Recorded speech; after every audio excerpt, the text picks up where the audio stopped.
বিশ্বকাপে নামার আগে ধাক্কা খেয়েছে আর্জেন্টিনা।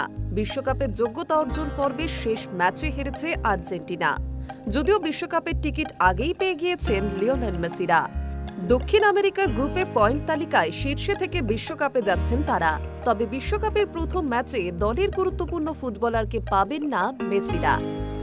ইকুয়েডরের বিরুদ্ধে ৩১ মিনিটের মাথায় লাল কার্ড দেখেন আর্জেন্টিনার ডিফেন্ডার নিকোলাস ওটামেন্ডি।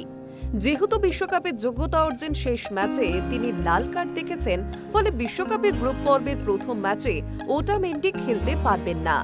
২০২২ সালে কাতারের আর্জেন্টিনার বিশ্বকাপ জয়ের নেপথ্যে বড় ভূমিকা ছিল ওটামেন্ডির। অভিজ্ঞ ফুটবলারকে পাবেন না মেসিরা।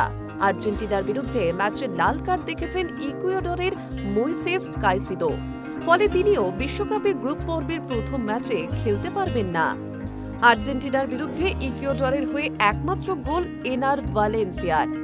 সেই গোলই নির্ণায়ক হয়ে যায়। প্রথমার্ধের সংযুক্তি সময় একটি বল ক্লিয়ার করতে গিয়ে নিকোলাস ট্যাগলিয়াফিকো ইকুয়েডরের ফুটবলারের মুখে আঘাত করেন। পেনাল্টি থেকে গোল করেন ভালেন্সিয়া। গোটা ম্যাচে দাপট ছিল ইকুয়েডরের। আর্জেন্টিনার গোলকিপার এমিলিয়ানো মার্তিনেজ একাধিক নিশ্চিত গোল না বাঁচালে আরও বড় ব্যবধানে হারত আর্জেন্টিনা। মেসি দলের সঙ্গে ইকুয়েডরে গিয়েছিলেন, কিন্তু খেলেননি তিনি।